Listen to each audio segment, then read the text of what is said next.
Yo, it is almost that time for LS swaps and flip-flops. Just so you don't get that confused with David Freiberger's LS swaps and flip-flops. I started it first.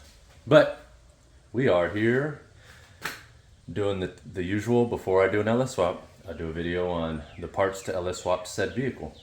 So this swap setup, well, swap parts, are going in a 79 Camaro we got in the backyard that I thought I would have started on like 2-3 months ago by now. But we are finally getting started on it. We're gonna go over the parts I'm using. That doesn't mean you have to use these parts. This is me showing you that you can do this swap on a cheaper side. You can't do it cheap unless, one, you're not new to this. Two, because one, you're not new to this, so two means you do all the work yourself. You're very resourceful. You find all your own parts, used parts. You use a used engine that has 1,000,000 miles on it with the same transmission, which is what we got here. 5.3. Bone stock 5.3 is what we're doing. All neutrals, 4060 is where we're not going, but going with. Doing typical, just simple gaskets. I already put the oil pump in. That's in a whole nother video. New front cover gasket because basically you had to. And then it'll get new valve cover gaskets. And it got a new oil pan gasket because the new oil pan that I had to put on it came with the gasket. So that's a HOLLEY 302-2 knockoff from Amazon. They're like 130 bucks. And I legitimately think, whenever I have money, because I don't make any money, because I don't get any customers, because nobody trusts a guy doing shit in his driveway. But I understand. It's all right. I got you. But here on YouTube, I'm pretty professional, I think. Anyways, I kind of want to buy a bunch of those and just stock up on them while they're 130 bucks. But let's go over the parts. So this is going in a 79 Camaro once again, but this will work on any second gen F body. Camaro, Trans Am, Firebird. The subframe is exactly the same. The inside of the engine bay, exactly the same. So all these parts, as far as bolting in, getting it running, fuel pump, it's all, I don't say interchangeable, but it works for all those vehicles from 1970 to 1981. First, the obvious and most typically asked question in Facebook groups, and I'm at the point where I'm going to stop helping people out in Facebook groups because there's just a lot of not so bright people in these Facebook groups that haven't done LS stuff or LS swaps or anything LS related, and they're just repeating what other not so bright people are saying. But I do my best to try and help you guys out if you're on Facebook in the LS groups. If you're not, good, because you need to just get your information directly from me here. But anyways, we will start with the Chinese Amazon eBay harness. As if you're new here, go through all my other videos and you will see that I've used this harness many times. PSI, so apparently it's a knockoff of PSI's Gen 3 harness. So either it's a knockoff of their harness or PSI is just rebranding these and reselling them. I have no idea. Texas Speed, 100% takes these cheap Amazon harnesses, throws their sticker in the box, and they resell it for 2-3 times more. But this is set up for a drive-by cable. A drive-by cable looks like this. Your cable connects there, and you go. That's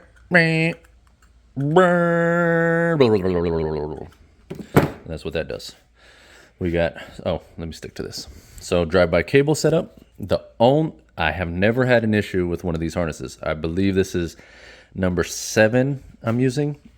If you're new here, once again, I have 4.8 in that bad boy with a cheap Amazon harness. Been daily driving it for 2 years. Absolutely zero issues, which I mention all the time. So these are set up for LS1, LS6 engines, and by that I mean the harness is a little shorter, and these injector plugs are set up for EV1 injectors. Your truck intake We're talking about Gen 3. This is Gen 3 only. 99, late 99 to very early 07. There are some 05, 06, 07s that are Gen 4. So they'll have the cam sensor on the front cover here. Easiest way to tell if it's a Gen 4 or not is, one, the valley tray. You know what? I have a whole video over all that. Just go back to my videos and watch. Because this video is about to be 8 hours long if I try to do everything. This Amazon harness is perfect. The only thing I've come across with these Amazon harnesses is right here. I've only had 2 other ones. But right here where the mass airflow sensor is, which is right, no, that's alternator. It's this one. So they're all set up for 5-pin mass airflow sensors. But some of them will come with these 2 extra wires. And this is a 3-pin mass airflow sensor. This is an IAT sensor. And what's going to happen is you're going to use either these 2 with an adapter harness to a 5-pin mass airflow, or these aren't going to do anything. They're just going to hang around and be along for the ride. And you will only use this mass airflow sensor plug. You won't know until you get the engine running, because it will, you will plug this into the mass airflow sensor and it will run good, which once I've had. The other time I had to use these 2 and the adapter to the mass airflow sensor, and then this sensor just hung out and enjoyed, or wasn't, just along for the ride. Now that's the only thing. There's no way to know if you're going to get the harness set up like this or set up with just that plug. It's luck of the draw. Out of the 6, 7, 8 I've used, I've only had 2 come like this. It really doesn't make a difference. You just get that cheap adapter if you have to, and then you run it to the 5-pin mass airflow sensor, which I thought I had one. I don't think I bought one yet, which I need to get on that. But it's just a 5-pin mass airflow sensor. They're $20. If you go way back in my videos and go to cheap parts list for basic LS swap, there will be links to all the knick-knack stuff I have here. So these O2 sensors, let me show you why. These O2 sensors are what I use. So I get these from Amazon. They're actually not cheap. They're like $50 a piece. But these, so see, these are downstream sensors technically. But it doesn't matter with the swap. You just need O2 sensors. Downstream sensors are deleted in the computer anyways. But see the 4-prong plug? That's the only plug I found that works with these O2 sensors. So you need those O2 sensors. You need 2 of them. But that's it for the Amazon harness. It's red, blue, drive-by cable. That's how you know it's drive-by cable. And then your computer is the next important piece. I get mine from eBay. I literally just got this one 2 days ago. It is the same exact ECU that's in my CUDA.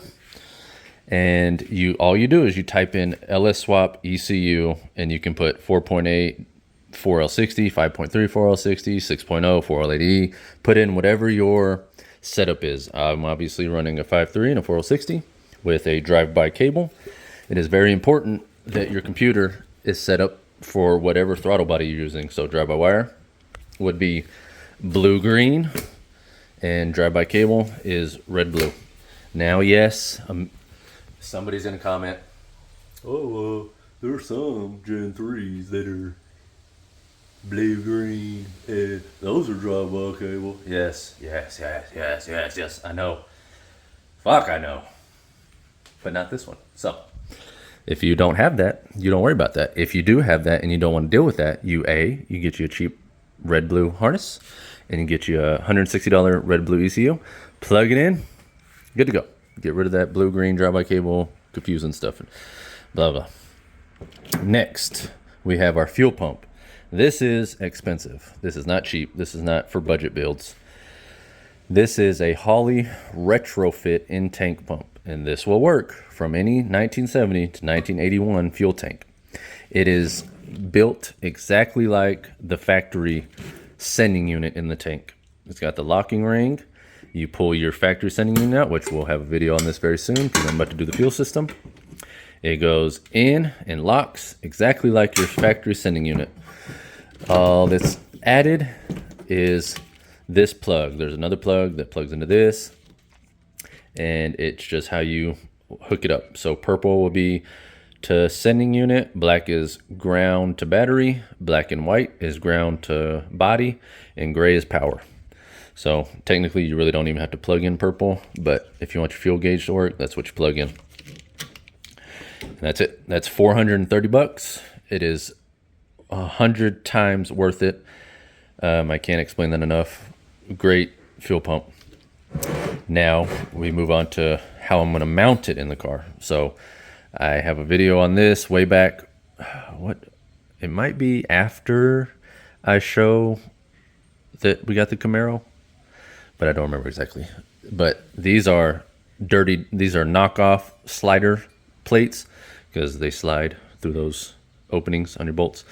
And these are actually for trucks. So you'll actually type in C10 swap plates or something, and these will pop up, and these are what you get because Chevy, being nice and simple and easy, unlike those meth heads making everything difficult, they use the same motor mounts on the subframe as they do in the C10s, which are the big wide bulky clamshell mounts. And you bolt these to the block right there, and you set your engine in, and you just run the bolt through, and your engine is mounted. For transmission, you can use for a 4L60, only for a 4L60 or a turbo 350 700 R4, you can use the factory cross member that's in the car, which we'll go look at here in a minute because I got to show you the headers. But these were 20-ish bucks on Amazon, I believe. I'm going to tally up the cost of all this. Actually, I already have a spreadsheet on it. And then when I swap the car, it'll, one, be for sale, and two, you'll know exactly how much I have into it, not including labor, because I could tell you my labor charge, but then people are going to think that's my labor charge for every vehicle, but it's different depending on the vehicle. This is the transcooler I'm going to use. This is not the transcooler I typically use. I typically use the $175 D-Rail transmission cooler, which is a dual bypass radiator transcooler. And it's, I mean, essentially like this, just way thicker. But I bought this for Wayne, and then I ended up buying a much bigger one. So I'm just going to use this one on the Camaro, but it'll still be plenty, and it'll work perfectly, because absolutely anything is better than running your transmission lines to the radiator. And then how you'll see how I run the lines to the transmission cooler, because I use these adapter fittings to go in the factory transmission line holes. I'm not 100% sure if I'm going to run PTFE line or just rubber line, because I actually have a good amount right there. We'll see. I guess we'll show spark plugs while I'm here. These are just the spark plugs I use. These are the cheapest NGKs you can get. Spark plugs are expensive now. I don't know what's going on with spark plugs. Like, are they hard to make or something now? Is it a non-renewable resource that we gotta just pay an arm and leg for? But those things are expensive. Let me show you this is the other side of the connector for your fuel pump. Let me show you the fuel line I'll be using. This is PTFE line. And wouldn't you know it, this PTFE line comes with instructions on how to do an external fuel pump. So that is exactly how you will set up an external fuel pump if you want to use one. I have not used any of the Amazon external fuel pumps, so I will not give you my opinion on them because I have no clue. I have a knockoff it's not a knockoff. I have a legit Walbro external fuel pump that I first had on this car 2 years ago when I got it running. But that thing is fucking loud, almost as loud as that airplane coming by. So I was like, no, we got to go in tank. But If you want to run an external setup, there's your external fuel pump. There's your Corvette fuel filter regulator. If you get a pump that's like, so typically your LS engines run on 5860 psi, and they only need a 255 lph, liters per hour pump. And if you go any bigger than that, most likely you will overpower this regulator and it will not regulate correctly and it will run horribly. So just remember that. But if you're running this in-tank pump, it is one, it's returnless and it's regulated internally. So you don't have to run a return line, which is nice because that deletes having to run two lines. You just only got to run the send line, and it's regulated, so you don't have to use any other regulator. You will run this fuel filter after the pump, after the line, which I think I have one, but you'll see that when I install the fuel system. This is the fuel setup I will be running. This is PTFE line from Amazon. It is $110 for the kit, and it comes with absolutely everything you need. Every fitting, you only need a fitting for this side and a fitting for that side. So it gives you a box of chocolates of what you can get. A Forrest Gump, maybe? What, can that be a slang? We got a Forrest Gump box of chocolate? No. Anyways, variety. So you can do your 90 degree, 45 degree, straight, gay, whichever you prefer, however you like it. But harness, I'm running the truck intake, so that's up in the attic. So we got harness, computer, fuel pump, fuel line, and so let me show you headers, which I might have shown already, but I don't think I've shown already. I put them in the car because they were just in the way in the garage. Oh, hello there. What's y'all doing? Welcome to the graveyard. Let me show you those motor mounts real quick. If I can get this hood open with one hand. Oh, no, because I gotta be. Where are you? Oh, where'd you go? Are you? Oh, wrong side. Come on. Oh, almost lost you. Hold on. Let me see if I can pry it with my phone. Sorry. Gotta use your face real quick. Oh. No, not working. Not working. Sorry. Oh, come on. Okay, hold on. Oh, why is that hood so heavy? What can we come up with? Heavier than a fat chick at an all-you-can-eat buffet. No? Oh, I'm so mean. I'm sorry. Such an asshole. My wife tells me all the time. But here's your motor mounts. Same exact style motor mounts that you will find in the trucks of the Chevys. What was nice is this already came with a brand new cheap radiator, which is exactly what I would have used anyways. So we're just going to use it, throw a little fan on it, electric fan, and that'll be that. I'll show you during the LS swap, doing the power steering lines. So we're not going to worry about that right now. There's a factory cross member. Like I said, you can reuse that with 4060. It will most likely just go back an inch.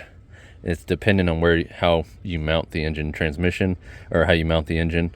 If I can mount it in the factory, well, actually you would, so the engine would need to be an inch forward for the 4060 to go in the factory cross member spot. But 9 times out of 10, the headers will only fit if you move the engine an inch backwards from the factory spot. So the cross member will have to go back, and your drive shaft will have to be shortened an inch. You might be able to get away with the drive shaft going right back in with no issues, but it might be super close. But I'll show you the headers, and we can complete this. Another great thing is this came with the drive shaft. So if you had a turbo 350 or 700 R4 or something, your slip yoke is the same exact slip yoke as a 4060. They're all 27 spline, so you just reuse your slip yoke. But let me show you the headers, which We got a little peephole from shipping. Appreciate it. They are just Speed Engineering long tubes. Nothing fancy. They're 300 bucks. 100% spend the money because they fit great. And if you want to run long tubes, this is really the cheapest option. I'll pull them out of the package obviously when I do the swap. Not gonna tear up the box out here because I'm just gonna put them right back in there when I end this video, or right now. See if I can. You might want to fast forward about 10 seconds. Oh, did we get it first try? Sure did. All right. But that is that. That is everything needed to, well, not everything. That's the very minimum of stuff you need to swap the car. So get it bolted in, do the headers, fuel system, wiring, and a battery. I'm gonna try my hardest to have that LS swapped in at least a weekend, but not 100% sure how I'm gonna do the videos. I do the videos to help you guys and show you every little detail, but also I try to keep the videos relatively short. I've learned that I can only do an hour-long video on this phone, so sometimes I have to break it up no matter what. I would love to do the swap all in one video, but probably not gonna happen. I would love to do the swap in just 2-ish days, because once you do the fuel system, you hook up the fuel system, you get the line ran and the power wire, and the wires ran for the fuel pump. You've just set the engine transmission in, hook up a battery, and hook up the harness, and you put some fuel in it and you start it. I know it's easier said than done, but I promise you it is that simple. Especially if you have built cars before, if you've put a small block Chevy into a Chevy, this is almost no different. The only difference is the fuel pump setup, and you need a harness and a computer. That's really it. Headers, I mean, you can easily do it if you've done it before. But we'll see how those videos go and how I do them. If there's a way that you would like me to do it, let me know in the comments, and I'll see if that's feasible for me, because I want to do it quickly and give you guys good info at the same time. But to be honest, it's really no different than swapping any other vehicle. You just bolt it in and hook up the harness and fuel pump, and that's it. But appreciate you watching. Hopefully I'll get started on that this weekend. We'll see. But in the meantime, go buy a sticker and go build something.